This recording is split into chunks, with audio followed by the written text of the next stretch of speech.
हम सारे बच्चों को क्या करना है, कोणों के बारे में ठीक ठाक समझ विकसित करनी है हमारे बीच, है ना। हम जानते हैं, पहली बात तो मैं कोण की एक परिभाषा हमने पिछले कक्षाओं में या पिछले कालखंड में पढ़ लिया है। अच्छा, तो एक बार पुनः कोण को पढ़ ले। जब कोई किसी एक निश्चित बिंदु से दो किरणें निकलती हैं तब निर्मित होने वाली या बनने वाली आकृति हम कोण कहते हैं। ठीक है।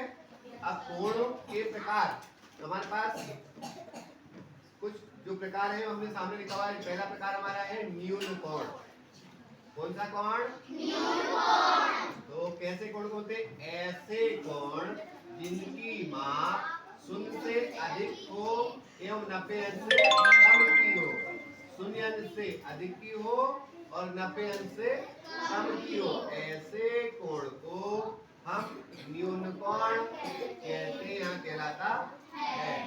अब न्यून कोण के हमने बहुत सारे एग्जांपल्स दिए हैं। जैसे पहला कोण लिया अपन ने 45 अंश का। कितने अंश का? 45 अंश का। तो सबसे पहले क्या किए, चांदा देखा। आप सबके पास भी चांदा है? हमने आपकी कॉपी में पहले लाइन खींची थी, तो हमने भी पहले लाइन खींच लिया और आप एक बिंदु निश्चित कर दिया। बिंदु पे चांदा के सेंटर पॉइंट को लेना है, बीच वाले बिंदु को ही लेना है और इस लाइन को लाइन पे मिलाना है।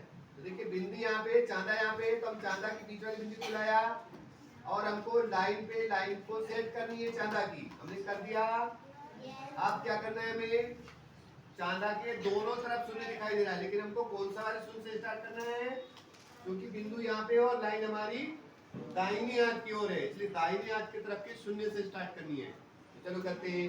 0, 10, 20, 30, 40 और ये कितना? 45। क्योंकि हमको 45 अंश का कोण बनाना था, इसलिए 45 नाप लिया। सबको समझ में आया? ठीक। अब अगला कोण हमें बनाना है 65 अंश का। उन्हें हमने लाइन लिया, निश्चित बिंदु किया, बिंदु पे हमने चांदा को रखा। पुनः वाली लाइन किस ओर? दाईं ओर। दाईं ओर के शून्य से स्टार्ट करना है। स्टार्ट करते हैं।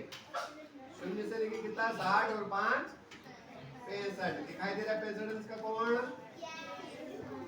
इसी तरह का 70 का, तो 70 के लिए पुनः हमने वही किया और माप लिया, तो ये हमारा 70 अंश का कोण प्राप्त हुआ।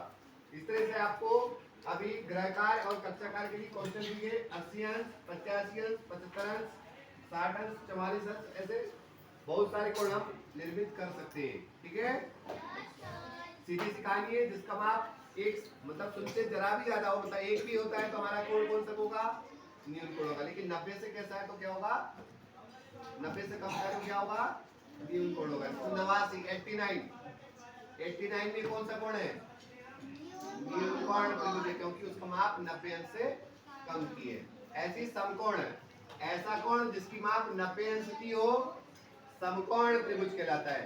तो कोण नापने की कोई भी विधि है।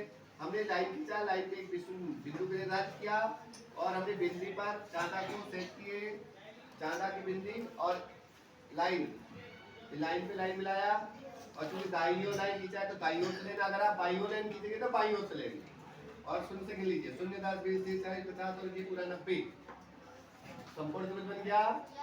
ऐसे अधिक कोण ऐसे कोण जिनकी माप 90 अंश से अधिक की हो लेकिन 180 अंश से कम की हो, मतलब 90 और 180 अंश के बीच के कोण को हम कहते हैं अधिक कोण त्रिभुज। अधिक कोण नापने के लिए हमारे पास मान लो पहला एग्जांपल है